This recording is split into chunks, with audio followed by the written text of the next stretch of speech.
Bienvenidos todos en esta que es nuestra 12ª conferencia del ciclo del Departamento de Estudios Internacionales. Esta conferencia se lleva a cabo en conjunto con la Asociación Uruguaya de Estudios Internacionales y hoy tenemos el honor de recibir al embajador Nuno Belo, embajador de Portugal, ante nuestro país. Muy brevemente, antes que el embajador nos presente el título de su intervención, que es una visión personal de lo que es ser embajador, representar a Portugal en el Uruguay, unas breves referencias curriculares del señor embajador. El embajador es licenciado en Derecho en la Universidad Libre de Lisboa, fue agregado de embajada en la Secretaría de Estado, secretario de embajada luego en el Gabinete de Estado de las Comunidades Portuguesas. Luego tuvo una misión permanente, estuvo en la misión permanente junto al Tratado de Atlántico Norte y cónsul general en Montreal. Y en fin, es una carrera diplomática grande y decía yo en español castizo frondosa.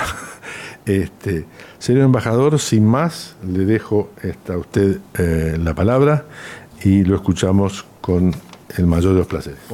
Buenas tardes a todos. Em primeiro lugar, muitas graças pela vossa presença e pelo interesse nesta conferência. Conferência que eu preparei para dedicar-vos a vós outros, como os alunos, estudantes de Relações Internacionais. Quero agradecer também a Universidade, claro, por esta invitação e principalmente o Departamento de Relações Internacionais. Penso que estou frente a um público de alunos e professores que estudam e se interessam por as relações internacionais. Se trata de uma área de estudos e prática que sempre me fascinou e espero que esta intervenção sirva, sobretudo, para despertar o interesse em los estudantes em buscar futuras profissões nesta área, como diplomáticos ou outros. Penso sinceramente que é um privilégio dar nossa pequena contribuição profissional para um mundo melhor, mais seguro, justo e que sejamos, através de nosso trabalho diário, promotores da profundização no relacionamento político, econômico e cultural entre o país que representamos e o país onde estamos acreditados. Nosso trabalho como diplomáticos é uma forma de serviço público, uma espécie de intermediários com a posição conhecida. Esta expressão se queda melhor em inglês, a person with a declared interest. Me gostaria de dividir minha intervenção em duas partes. Em primeiro lugar, falar-lhes um pouco da carreira diplomática em seu conjunto. E, em uma segunda parte, centrar-me mais em lo que penso deve ser minha ação concreta como embajador de Portugal em Montevideo. Desde muito temprano em minha vida, por el interesse das matérias internacionais me despertavam, me di conta que a carreira diplomática devia ser meu objetivo profissional e, por suas características muito particulares, também de vida. Foi pensando no difícil concurso de ingresso de nosso Ministério de Relações Exteriores que estudei 5 anos de Direito, penosamente em disciplinas jurídicas e com verdadeiro prazer e resultados em áreas mais políticas e econômicas.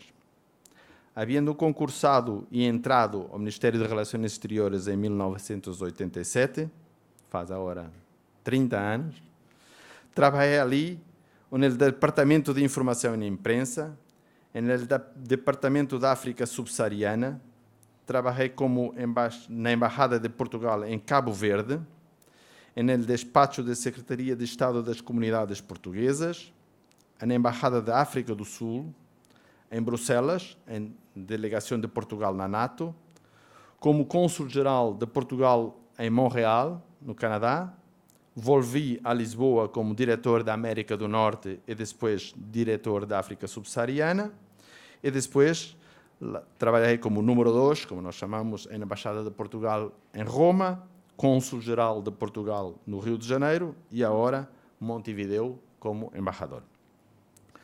Quando hablo com colegas de meu curso de Direito e veo que eles estão há 30 anos no mesmo escritório jurídico e na mesma cidade, me quedo convencido de que elegi a carreira correta para mim. Se trata de um desafio profissional e também familiar. Tem custos familiares, mas continuo pensando que tem muitas mais vantagens que inconvenientes. Además de conhecer com certa profundidade outros países, culturas e pessoas, na carreira diplomática, com a solidez e estabilidade que tem todas as carreiras, nos permite cambiar praticamente todos os 4 anos de rotina e de tema, pero fundamentalmente darmos o privilégio de representar e defender os interesses de nosso país. A defesa destes nobres interesses políticos, econômicos ou culturais de meu país é para mim um honor e uma responsabilidade que me anima todos os dias.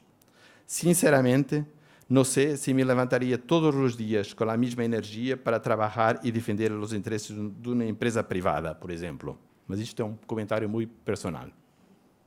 Dicho esto, llegué hace un año al Uruguay. Se trata de mi primer puesto como embajador. Es una pequeña embajada y por ese motivo un ótimo lugar para comenzar un cargo nuevo y nuevas responsabilidades. Normalmente, los primeros puestos como embajador son en pequeñas embajadas, solo que muchas veces en lugares mucho menos confortables y agradables para vivir que Montevideo. Habiendo llegado a Uruguay y siempre con la preocupación de utilizar lo que aprendí con algunos grandes embajadores con quien trabajé en el pasado, con algunos aprendí lo que pienso que se debe hacer, con otros lo que no se debe hacer, comencé en primer lugar a leer mucho y a conversar para percibir claramente el país, su mentalidad, sus vantagens comparativas y también lo que había sido hecho en el pasado por mis antecesores, en lo que respecta a las relaciones bilaterales. Es, en mi opinión, esencial conocer profundamente nuestro país y nuestra historia, conocer lo mejor posible el país donde estamos acreditados y, sobre todo, tener la noción de que estamos aquí transitoriamente y somos parte de una continuidad, muchas veces con una larguísima historia. No quiero darles aquí una clase de historia, pero creo importante intentar darles muy resumidamente algunas ideas de las líneas maestras de la larga historia de Portugal, que tiene casi 900 años. Pienso sinceramente que mi país tuvo un papel en la historia del mundo mucho mayor de que su pequeño territorio en la península ibérica. Iniciado el proceso de independencia a mediados del século XII con una cruzada, seguiram siglos de batalhas e, sobretudo, de diplomacia e alianças com outras potências marítimas ou continentais europeias, ou o Vaticano, para garantizar nossa independência de Castilla. Luego de consolidada a independência e sem a possibilidade de crescer para o este, o mar foi nosso destino. Em uma empresa gigantesca, tanto no âmbito técnico e humano como religioso, el siglo XV, as navegações portuguesas a lo largo da costa africana se estenderam deprisa para a Índia, China, Japão e Brasil. Podemos dizer que fomos atores principais da primeira globalização. Formamos um império e garantizamos rutas marítimas sobredimensionadas para nossa pequena geografia ibérica, capacidades humanas e políticas. Nesse momento histórico, outras potências marítimas europeias, com mais médios, começaram a comercializar e a utilizar as rutas e portos abertos por Portugal. A riqueza surgida de ali foi, em grande medida, canalizada para outros países europeus, como o Reino Unido e a Holanda. Perdimos a independência no final do século XVI, apenas 80 anos depois de descobrir Brasil. Salimos desta União Ibérica, que durou 60 anos, debilitados e com um império em risco.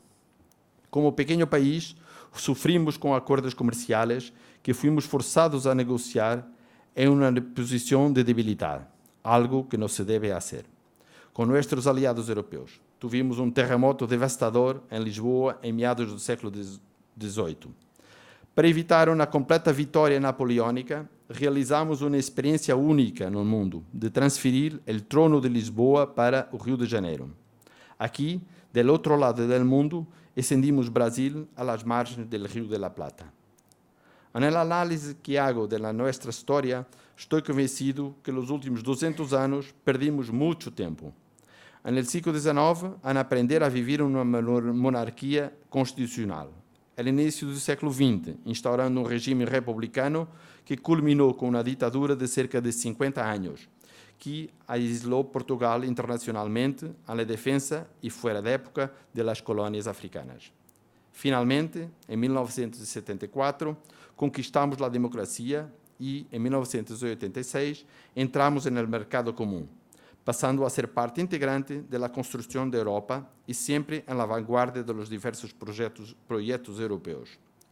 Os portugueses de hoje, cerca de 10 milhões em Portugal e cerca de 5 milhões esparcidos no mundo, são isto mesmo, são o resultado de toda esta história.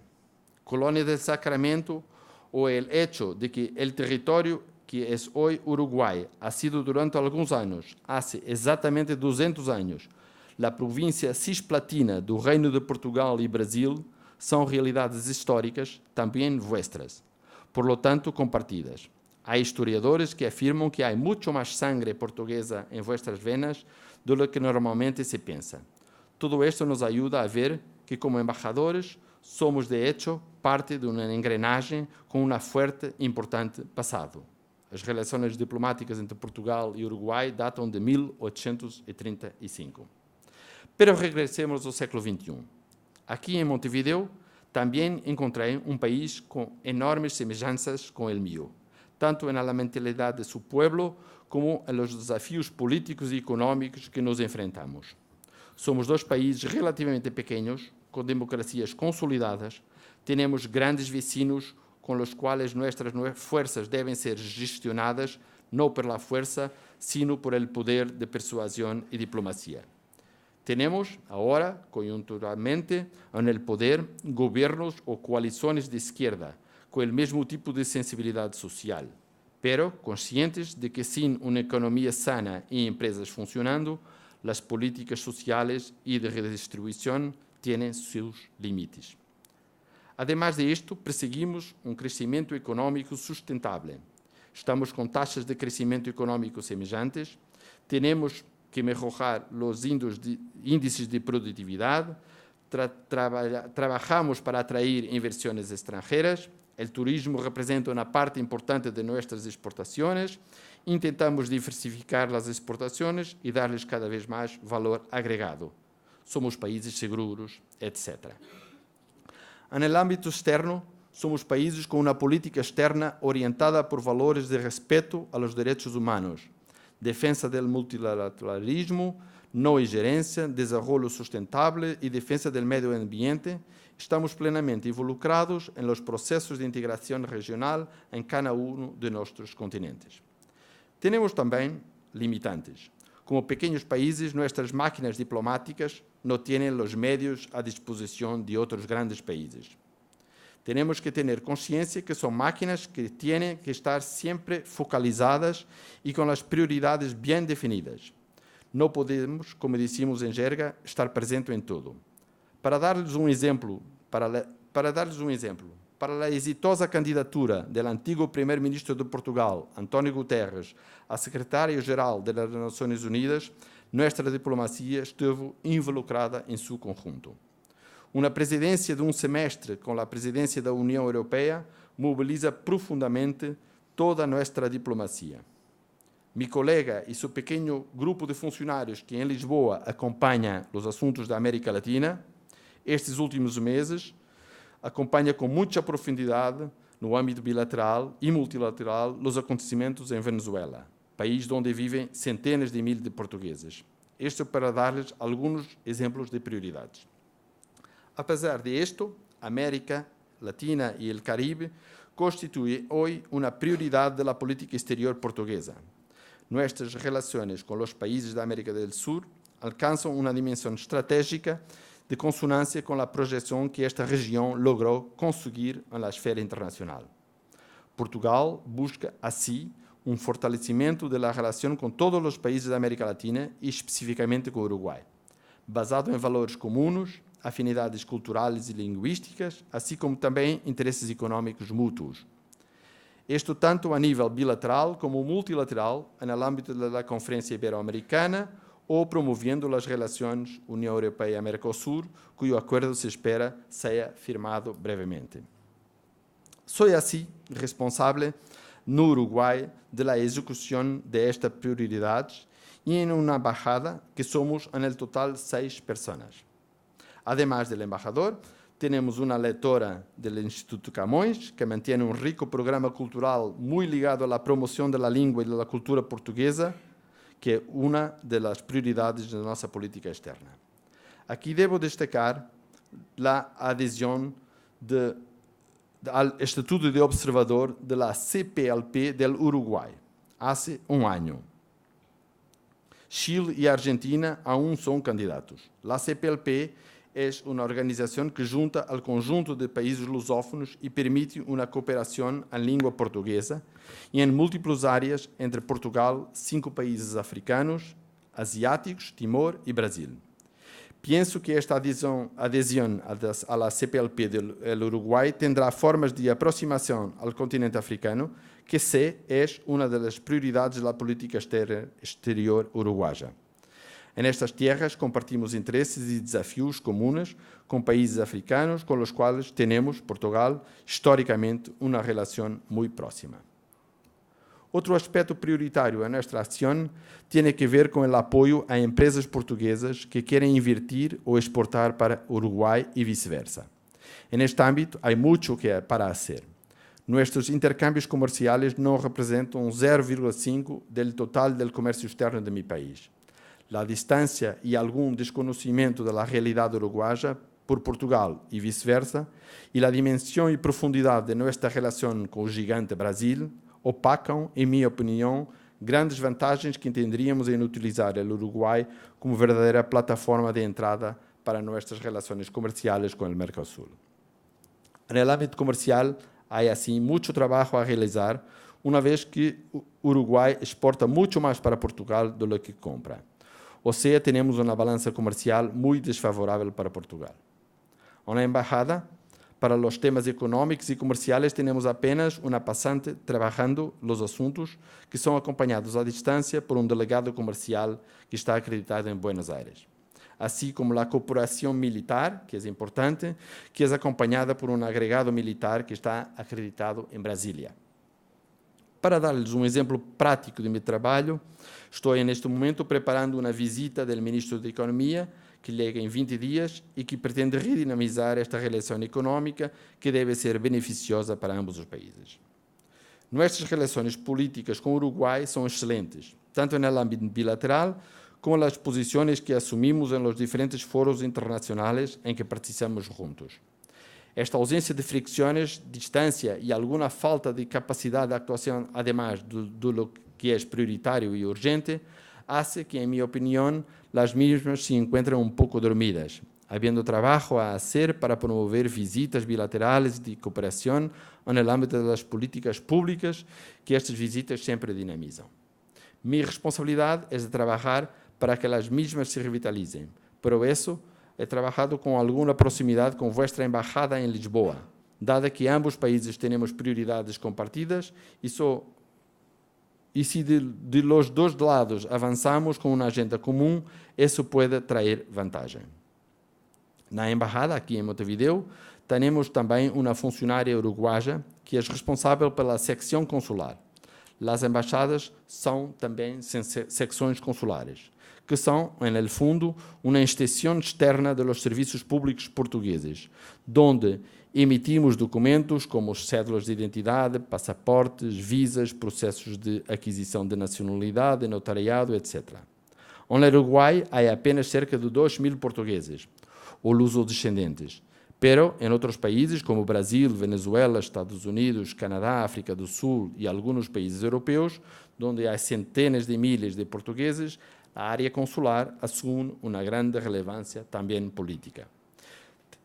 Temos aún uma negociação de 5 acordos em áreas tão diferentes como extradição, consultas políticas, reconhecimento de diplomas universitários, este é importante para a vossa geração, e cooperação trilateral em África.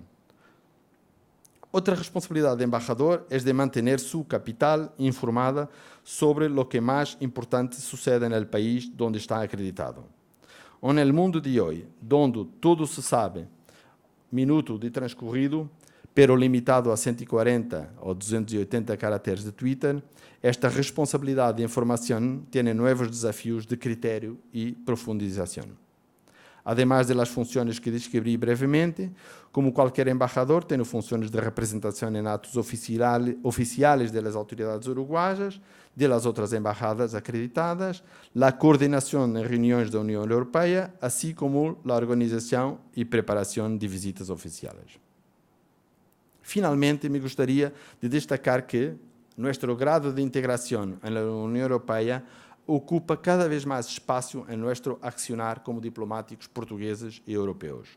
En Portugal y en otros países europeos, los asuntos europeos, y hay muchos y importantes como la negociación del Brexit, las crisis de refugiados o la profundización de la integración económica y monetaria, ya no son tratados como si fueran asuntos externos. Ellos hacen parte de nuestra identidad nacional y europea y tenemos que colaborar para que su profundización vaya en el sentido que nosotros hemos deseado.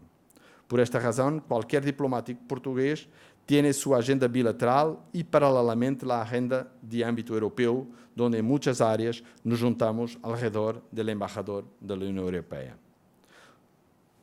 Sobre el dossier Brexit y anticipando algunas preguntas, les doy mi opinión personal. Julgo que é importante ter presente que, historicamente, ao largo dos anos, o Reino Unido acumulou à União Europeia privilégios e excepções que, em minha opinião, eram excessivas e criaram dificuldades ao processo de integração europeia. Em 2016, antes do referendo britânico e no cambio de apoio do primeiro-ministro desse país para que, na campanha do referendo, apoiasse a manutenção do Reino Unido na União Europeia, se criava novo regime de exceção que, em minha opinião, tampouco fazia muito sentido. Era verdadeiro cherry picking, elegir solamente o que tinha vantagens para pertencer a grupo. E que nem o eleitorado britânico aceitou. O resultado do referendo britânico foi, assim, em minha opinião, politicamente coerente. No último mês de março, o Reino Unido invocou o artículo 50 de salida. Se trata de desenvolvimento político necessário para salvaguardar a integridade da União Europeia e que, em minha opinião, é irreversível. Com as difíceis negociações em curso, e não para penalizar o Reino Unido, a UE não deve permitir que ex-membro obtenha concessões e privilégios que estão reservados a seus membros. As negociações e opções no futuro relacionamento entre a União Europeia e o Reino Unido, já fora da União Europeia, estarão limitadas por os interesses de 27 Estados membros e não apenas por os interesses do Reino Unido. Em todo caso, estas negociações, que são uma prioridade para o Reino Unido, são uma distração para a União Europeia, relativamente aos importantes desafios que enfrenta e que já me referi, como a profundização da integração económica e monetária ou a crise de refugiados, para dar-lhes só 2 exemplos. Era isto basicamente o que me gostava de compartilhar com vocês sobre o tema que me propus. Uma visão personal de lo que é representar a Portugal na República Oriental do Uruguai. Agradeço a vossa presença e a atenção. Estou disponível para responder a todas as perguntas que queiram. Las responderei no meu portuñol, mas con mucho gusto. Gracias. En lo que respecta a este tratado que se está intentando cerrar entre la Unión Europea y el Mercosur, ¿cómo, es posible que se vaya a cerrar no sé, próximamente? ¿Cuáles son las dificultades que le ven? Bem, eu acá não acompanho diretamente as negociações, mas já tendo participado em outras negociações internacionais, tenho a sensação que neste momento estão reunidas as condições políticas para a assinatura de um acordo.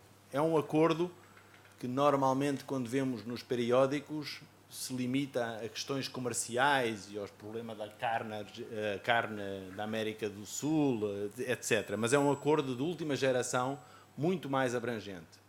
O que eu sei é que estamos a chegar ao final da negociação e, normalmente, nesses finais de negociações, aparecem sempre os problemas mais complicados de resolver vêm ao de cima e ficam suspensos para depois se aprovar tudo em bloco. Eu estou convencido que exatamente esta consciência que dos dois lados temos de que as condições políticas estão favoráveis para um entendimento que todos entendemos que é muito importante, porque há números impressionantes do que poderia ser a vantagem económicas para os dois lados da assinatura de um acordo União Europeia-Mercosul. Estou convencido e desejoso, e Portugal tem defendido isso, que estes dossiês mais complicados que têm aparecido nos jornais que rapidamente possam ser ultrapassados e que, de facto, no final do ano, ou se assine o acordo ou se dê um sinal político de que o assunto está praticamente pronto a ser assinado. É o que todos desejamos e não acredito que um acordo com esta dimensão e com esta importância fique dependente de questões comerciais que ainda estão em cima da mesa. Também temos sempre que ter em conta que estas negociações muito técnicas e muito complexas têm as suas técnicas de negociação. Portanto, as partes também não abrem o jogo completamente, vão tentando ganhar aqui e ali, mas o que faz mover estes processos negociais é a vontade política. Não é porque os agricultores europeus querem mais ou menos carne que um acordo destes não será assinado. Devo dizer que é um acordo muito complexo, muito técnico, que eu, graças a Deus, não acompanho, mas estou convencido que esta consciência de que a oportunidade é esta, porque senão perdem-se mais 20 anos sem acordo, fará com que os líderes políticos, no final, at the end of the day, acabem por assinar. Para vos dar um exemplo, eu quando estive diretor África em Lisboa, coincidiu com um semestre em que tínhamos a presidência e eu fiquei responsável para negociar os textos da segunda cimeira União Europeia-África. Tinha havido uma primeira cimeira e durante 10 anos os ingleses recusaram sempre que houvesse uma cimeira porque não queriam a presidência do ex-presidente Mugabe. Não queriam o Mugabe presente na cimeira. E os países africanos diziam, sem Mugabe não há cimeira. E eu, como diplomata, fiquei responsável, como presidência da União Europeia, com a Comissão Europeia, de negociar os textos. Negociámos, mas sempre com aquela... Se a Inglaterra não autorizar a vinda do Mugabe à Europa, se não der um visto Schengen para o Mugabe vir à Europa, não há cimeira e os textos ficam negociados. Mas depois, rapidamente, começámos a perceber que aquilo era uma questão que depois, uma vez que já tem os textos preparados para ser assinados, depois basta fazer um clique político e, portanto, dei-me conta de que, para além do nosso trabalho de negociação, tira a vírgula aqui, põe a vírgula ali, etc., etc., o que era preciso era vontade política. E eu estou convencido que para este acordo com entre a União Europeia e o Mercosul há essa vontade política. É natural que agora, ao aproximar o fim das negociações, venham à superfície as questões que ainda não estão resolvidas. Se tivesse tudo resolvido, já se tinha assinado há muito tempo. Usted mencionó respecto de la voluntad política y capaz que en términos técnicos es bastante, digamos, llamativo escuchar sobre la voluntad política que tienen ambas partes de firmar un tratado intrarregional como sería la Unión Europea y Mercosur, pero digamos, en la vida de los hechos, ¿cuáles serían los desafíos que a usted le parece que podrían surgir, ¿no? Porque por más voluntad política que haya, hay determinadas causas, si se le puede llamar así, bastante coyunturales dentro de lo que sería el Mercosur y donde Uruguay es parte, que digamos, traba el funcionamiento y por ende complicaría en cierto modo lo que sería la llegada hasta firmar este acuerdo. Pois. Bem, eu não quero entrar em detalhe sobre as questões que têm afetado o Mercosul, embora nos últimos meses, a questão da participação da Venezuela, se é isso que se refere, tem sido pacífica. Isto não impediu que as negociações tenham continuado. O Mercosul e a União Europeia são organizações muito diferentes. O Mercosul talvez tenha nascido inspirado na União Europeia, mas, entretanto, a União Europeia tem-se desenvolvido e aprofundado muito. Mesmo na União Europeia, e estas negociações de âmbito comercial são chefiadas pela Comissão Europeia, mesmo na União Europeia há países que não estão tão a favor do avanço destas negociações, mas também não o estou a ver depois a oporem-se terminantemente a que as mesmas não terminem. Por isso é que eu falo de vontade política, e especialmente no momento histórico em que estamos a viver, com tudo o que seja políticas isolacionistas que aparecem aqui e ali, haver dois continentes como o Mercosul e a União Europeia que queiram contrariar isso e aumentar as suas trocas comerciais, é muito importante. Eu estou convencido que do lado europeu também estará por trás a consciência de que, se não assinarmos nós este acordo com o Mercosul, a China rapidamente ocupará o lugar que a Europa gosta de ter. Portanto, enfim, eu não consigo prever o futuro, mas não encontro a melhor altura para que exatamente esta vontade política faça ultrapassar os problemas técnicos que ainda estão em cima da mesa, que têm sempre a ver com questões da agricultura, onde a França, por exemplo, é muito protecionista e quer defender os seus agricultores, e se calhar está com medo que dentro de alguns meses tenha os agricultores todos na rua a entornar o leite ou a fazer a produzir a carne. Portanto, enfim, a história avança assim.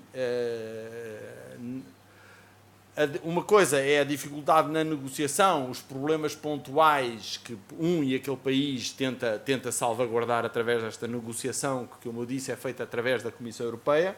Outra coisa é a oportunidade histórica que temos de um acordo que já são 20 anos que se fala nisso, que eu acho que é quase ridículo se não for nesta altura que seja assinado esse acordo. E, portanto, um projeto com esta dimensão política ser bloqueado porque há problemas pontuais de oposição de setores num país ou naquele país, não me parece que seja esse o caso. O facto da América Latina também demonstrar publicamente que não está satisfeita com as ofertas que foram feitas pela União Europeia, etc., isso faz parte da negociação. Negociar é isso mesmo, é pôr em cima da mesa e depois guardar algumas cedências para depois obter outras. Enfim, é normal e natural. Agora, se não for com a União Europeia, o Mercosul vira-se para outros lados e aí ficamos os europeus a perder, na minha opinião. Muchas gracias. Muchas gracias.